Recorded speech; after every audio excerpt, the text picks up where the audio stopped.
이야기를 시작하기 전에 한 그루 나무를 상상해 볼까요? 마을 어귀에 서 있는 오래된 은행나무. 수령이 500년쯤 되어 보이는 나무입니다. 500년 동안 그 자리에 서서 봄이면 새잎을 틔우고 여름엔 짙은 그늘을 만들고 가을엔 노란 잎을 떨구고 겨울엔 앙상한 가지로 눈을 맞았습니다. 500년 동안 단 한 번도 변하지 않았습니다. 아름답습니다. 의연합니다. 하지만 500년 전이나 지금이나 그 나무는 똑같습니다. 그런데 그 나무 아래를 500년 동안 지나간 사람들을 생각해 보세요. 처음엔 짐승 가죽을 걸치고 지나갔던 사람들이 나중엔 비단 옷을 입고 지나갔습니다. 두 발로 걷던 사람들이 말을 타고 수레를 타고 나중엔 자동차를 타고 지나갔습니다. 똑같은 500년인데 나무는 나무로 남았고 사람은 끊임없이 변했습니다. 그 차이가 뭘까요? 바로 배움이었습니다. 오늘 우리가 마음에 새겨볼 정약용 선생의 말씀입니다.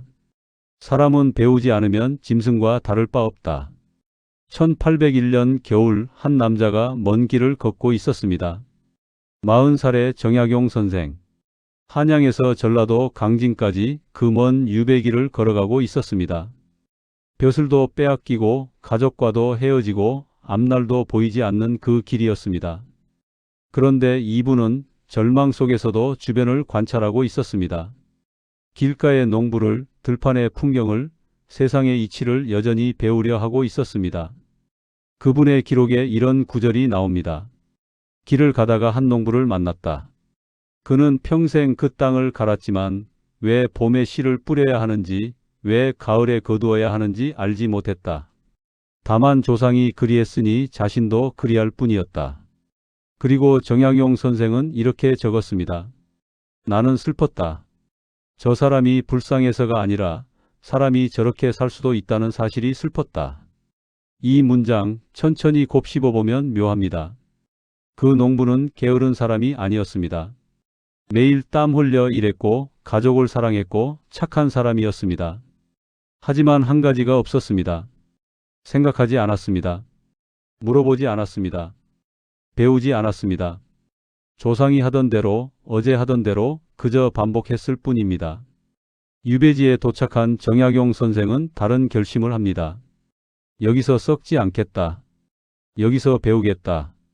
다산초당이라는 작은 집에서 날이 밝기 전에 일어나 책을 펼쳤고 해가 진 후에도 촛불을 켜고 글을 썼습니다. 놀라운 건 그분이 무엇을 배웠느냐입니다. 어려운 한문 고전만 읽지 않았습니다. 농부들에게 농사 짓는 법을 배웠고 어부들에게 물고기 잡는 법을 배웠고 목수들에게 집 짓는 법을 배웠습니다. 양반이 한양에서 벼슬하던 사람이 시골 농부와 어부에게 머리를 숙이고 배운 겁니다. 왜 그랬을까요? 그분은 알고 있었습니다.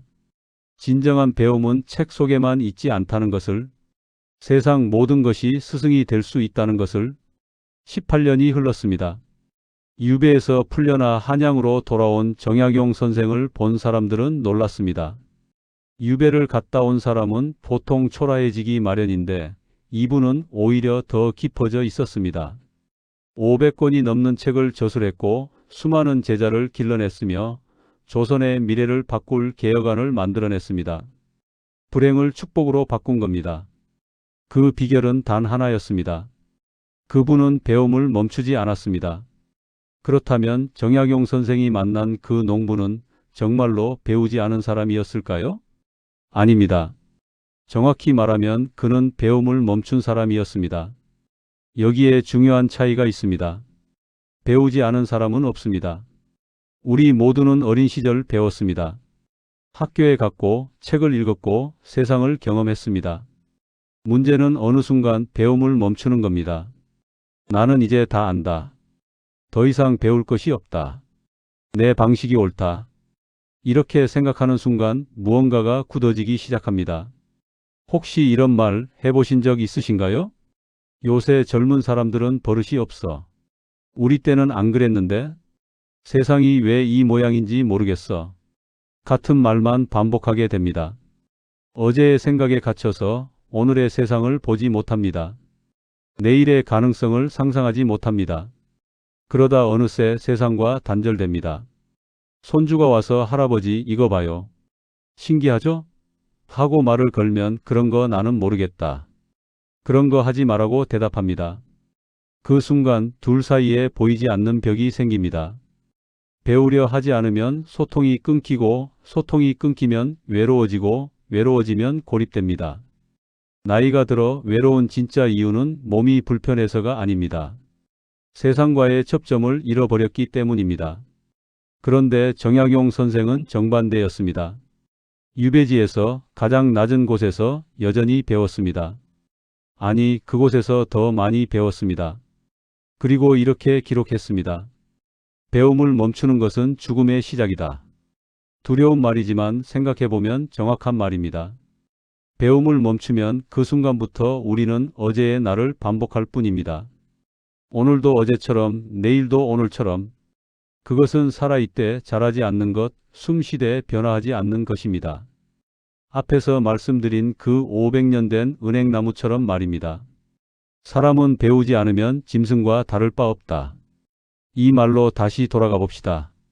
왜 정약용 선생은 하필 짐승이라는 단어를 썼을까요? 짐승은 본능의 완벽한 노예입니다. 배고프면 먹고 졸리면 자고 위험하면 도망갑니다. 1000년 전 개나 오늘의 개나 똑같은 행동을 합니다. 발전이 없습니다. 변화가 없습니다. 하지만 그것은 짐승의 잘못이 아닙니다. 그들은 애초에 그렇게 만들어졌으니까요. 사람은 다릅니다. 사람은 본능 너머를 상상할 수 있는 유일한 존재입니다. 우리 조상들은 동굴에서 살았지만 집을 지었고 날 것을 먹었지만 풀을 발견했고 손으로 씨를 뿌렸지만 농기구를 만들었습니다. 더 중요한 건 마음의 성장입니다. 짐승은 자기 새끼만 돌보지만 사람은 이웃을 돌아보고 사회를 생각하고 후세를 염려할 수 있습니다. 그런데 이 모든 게 어디서 왔습니까? 배움에서 왔습니다. 여기서 우리는 놀라운 진실 하나를 마주합니다. 사람은 태어날 때부터 사람인 게 아닙니다. 사람은 되어가는 존재입니다. 배우지 않으면 우리는 본능의 노예가 됩니다. 배고프면 먹고 화나면 소리 지르고 욕심나면 빼앗고 불편하면 회피합니다. 그것은 짐승의 삶과 다를 게 없습니다. 하지만 배우면 우리는 본능을 넘어설 수 있습니다. 배고파도 나눌 수 있고 화나도 참을 수 있고 욕심나도 배려할 수 있고 불편해도 성장할 수 있습니다. 이것이 바로 사람다움의 핵심입니다. 정약용 선생은 이렇게도 말했습니다. 사람의 본성은 백지와 같다. 그 위에 무엇을 쓰느냐는 오롯이 배움에 달려있다. 우리가 태어날 때는 백지입니다. 착하지도 악하지도 않습니다. 그저 가능성일 뿐입니다. 그 가능성을 어떻게 채워가느냐, 그것이 우리 삶의 본질입니다.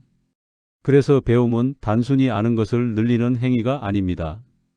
배움은 나를 발견하는 과정이고 나를 완성해가는 여정이고 나를 사람답게 만드는 유일한 길입니다. 배움을 멈추는 순간 우리는 미완성으로 남습니다. 아니, 그보다 더 나쁩니다. 우리는 퇴화하기 시작합니다. 천천히, 조용히, 눈치채지 못하는 사이에 우리는 본능의 세계로 되돌아갑니다. 이것이 정약용 선생이 짐승이라는 강렬한 단어를 쓴 이유입니다. 여기까지 들으시면서 혹시 이런 생각이 드셨나요? 나는 이제 나이가 많은데 지금 와서 무엇을 배운다는 말인가? 많은 분들이 이렇게 생각하십니다. 충분히 이해합니다. 하지만 질문 하나 드리겠습니다. 언제 우리는 가장 깊이 배울 수 있을까요? 대부분은 젊을 때라고 대답하실 겁니다. 그때가 머리도 좋고 시간도 많고 에너지도 넘치니까요. 하지만 저는 감히 말씀드립니다. 가장 깊이 배울 수 있는 때는 바로 지금 여러분의 나이입니다. 한 할머니가 말씀하셨습니다. 젊었을 때는 책을 읽으면서도 밥 생각, 애들 생각에 정신이 없었어. 그런데 지금은 달라. 한 줄을 읽어도 그 한 줄이 내 마음에 쏙쏙 들어와. 이제야 진짜 읽는 거지. 그리고 웃으시면서 덧붙이셨습니다. 머리는 나빠졌는데 이상하게 이해는 더 잘 돼. 맞습니다. 이것이 바로 나이 들매 역설입니다. 배움에는 두 가지가 필요합니다. 정보와 경험. 젊을 때 우리는 정보는 빨리 흡수하지만 경험이 없습니다. 그래서 아는 것은 많지만 이해는 얕습니다. 마치 빈 항아리에 물을 붓듯 들어가기는 하는데 깊이가 없는 겁니다. 그런데 나이가 들면 달라집니다. 한 줄을 읽어도 그 한 줄이 평생의 경험과 공명합니다. 한마디를 들어도 그 한마디가 수십 년의 삶과 연결됩니다. 젊은이는 100권을 읽어야 얻을 깨달음을 여러분은 한 권으로 얻을 수 있습니다. 여러분의 머리는 이미 도서관입니다. 수십 년의 경험이라는 책들이 빼곡히 꽂혀 있는 도서관. 이제 새로 배우는 것은 그 도서관에 들어온 귀한 손님 같은 겁니다. 그 손님은 이미 있는 책들과 만나 깊은 대화를 나눕니다. 정약용 선생에게 한 젊은 제자가 물었습니다. 선생님, 저는 책을 읽어도 잘 이해가 안 됩니다. 어떻게 해야 합니까? 정약용 선생이 대답했습니다. 아직 때가 안 된 것이다. 살아라. 그리고 다시 읽어라. 20년 후 그 제자가 다시 찾아와 말했습니다. 이제야 스승님의 말씀을 알겠습니다. 예전에 읽던 그 책을 다시 읽으니 완전히 다른 책이었습니다. 정약용 선생이 웃으며 말했습니다. 책은 그대로인데 내가 달라진 것이다. 그것이 배움이다. 이 이야기는 우리에게 중요한 진실을 알려줍니다. 배움은 나이와 함께 깊어진다는 것을요. 최근에 한 70대 할아버지 이야기를 들었습니다. 은퇴 후 정체성을 잃고 방황하셨답니다. 나는 누구인가? 회사 다닐 때는 부장이었는데 이제 나는 누구인가? 어느 날 손주가 물었습니다. 할아버지는 뭐 하는 사람이에요? 할아버지는 대답할 말이 없었습니다. 그날 밤 잠이 오지 않았습니다. 우연히 도서관에서 시집 한 권을 집어들었습니다. 평생 시라고는 학교 다닐 때 배운 것밖에 없었는데 그날 읽은 시 한 편이 가슴을 쳤답니다. 그날부터 시를 읽기 시작했고 몇 달 후에는 직접 시를 쓰기 시작했습니다. 1년 후 손주가 다시 물었습니다. 할아버지는 뭐 하는 사람이에요? 할아버지가 웃으며 대답했습니다. 나는 시인이란다. 시인이 뭐예요? 마음으로 세상을 보는 사람이지. 손주는 잘 이해하지 못했지만 할아버지 표정이 밝아진 걸 느꼈습니다. 나중에 그 할아버지는 이런 말씀을 하셨답니다. 70평생을 살았지만 진짜 나를 만난 것은 지금입니다. 시를 쓰면서 내 안에 이런 감정이 있었는지, 이런 생각이 있었는지 처음 알았어요. 70살에 새로 태어난 겁니다. 아니, 정확히는 70살에 시인으로 태어난 겁니다. 비슷한 이야기는 또 있습니다. 미국의 모지스 할머니는 76살에 처음 그림을 그리기 시작했는데 그 그림들이 세계적으로 인정받아 유명한 화가가 되었습니다. 어떤 할머니는 80살에 한글을 배워서 마침내 손주들에게 직접 손편지를 쓸 수 있게 되었습니다. 또 다른 할머니는 75살에 스마트폰 사용법을 배웠습니다. 처음엔 버튼 하나 누르기도 힘들어 하셨는데 몇 달 뒤에는 손주들과 자유롭게 영상통화를 하게 되셨죠. 손주가 웃으며 이렇게 말했답니다. 할머니가 우리 집안에서 카톡 답장을 제일 빨리 하셔. 이런 이야기들이 우리에게 알려주는 건 뭘까요? 배움에는 나이가 없다는 겁니다. 옛 성현들도 마찬가지였습니다. 공자는 70살이 되어서야 이제는 하고 싶은 대로 해도 법도에 어긋나지 않게 되었다고 말했습니다. 평생을 배우고 수양한 끝에 70이 되어서야 진정한 자유를 얻은 겁니다. 정약용 선생 역시 75살까지 책을 쓰고 제자를 가르치다가 세상을 떠나셨습니다. 중요한 건 나이가 아니라 마음가짐입니다. 나는 늙었으니까 안 되라고 생각하는 순간 그것이 배움을 멈춘 순간입니다. 하지만 나이가 들었지만 아직도 배울 것이 많구나라고 생각하는 순간 여러분은 여전히 잘하고 있는 겁니다. 그리고 솔직히 이제는 실수해도 괜찮지 않습니까? 젊을 때는 창피해서 질문 못했던 것들 이제는 당당히 물어볼 수 있습니다. 이거 어떻게 하는 거예요?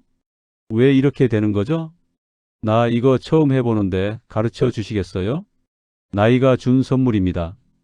배우는데 부끄러울 것이 없다는 자유. 정약용 선생은 유배지에서 매일 아침 이렇게 스스로에게 물었다고 합니다. 오늘은 무엇을 배울까? 그리고 저녁에는 이렇게 돌아봤습니다. 오늘 나는 무엇을 배웠는가? 하루에 한 가지면 됩니다. 거창할 필요가 없습니다. 창밖에 핀 꽃 이름 하나를 알아도 좋습니다. 손주가 쓰는 새로운 말을 배워도 좋습니다. 옛 친구와 대화하며 그 사람의 새로운 면을 발견해도 좋습니다. 길을 걸으며 계절의 변화를 관찰하고 뉴스를 보며 세상의 흐름을 이해하고 책 한 줄을 읽으며 인생의 의미를 되새기는 것. 이 모든 게 배움입니다. 정약용 선생은 강진에서 농부에게 농사를, 어부에게 고기잡이를, 목수에게 집짓기를 배웠습니다. 그분은 끊임없이 질문했습니다. 왜 이렇게 되었을까? 더 나은 방법은 없을까? 이것이 정말 옳은 것일까? 여러분도 질문해 보세요. 손주들에게, 이웃에게, 젊은이들에게. 질문하는 게 부끄러운 게 아닙니다. 질문하지 않는 것, 그게 부끄러운 겁니다. 그리고 배운 것을 실천해 보세요. 정약용 선생은 말했습니다. 배우고 실천하지 않으면 그것은 진정한 배움이 아니다. 책에서 좋은 말을 읽었다면 실천해 보고, 건강에 좋다는 운동을 봤다면 해보고, 누군가의 조언이 옳다고 생각되면 적용해 보세요. 그리고 나누세요. 정약용 선생은 유배지에서도 제자들을 가르쳤습니다. 배움은 혼자 간직하는 게 아니라 나누는 거라고 생각했기 때문입니다. 여러분께서 평생 살아오시며 얻으신 지혜를 손주들에게, 이웃에게, 젊은 세대에게 들려주세요. 가르치면서 우리는 더 깊이 배우게 됩니다. 하루에 한 가지씩 1년이면 365가지, 10년이면 3650가지를 배우게 됩니다. 10년 후에 여러분은 지금과는 완전히 다른 사람이 되어 있을 겁니다. 더 깊고, 더 넓고, 더 풍요로운 사람으로요. 배움에는 끝이 없습니다. 그게 절망이 아니라 희망입니다. 끝이 없다는 건 언제나 더 나아질 수 있다는 뜻이고, 언제나 새로운 날을 발견할 수 있다는 뜻이고, 언제나 다시 시작할 수 있다는 뜻입니다. 배움이 우리에게 주는 건 무엇일까요? 무엇보다 먼저 존엄입니다. 배우는 사람은 스스로를 존중하게 됩니다. 나는 여전히 발전하고 있다. 나는 여전히 가치 있는 존재다. 이런 자긍심은 돈으로 살 수 없습니다. 그리고 기쁨입니다. 새로운 것을 알게 되는 기쁨, 어제보다 나아진 자신을 발견하는 기쁨.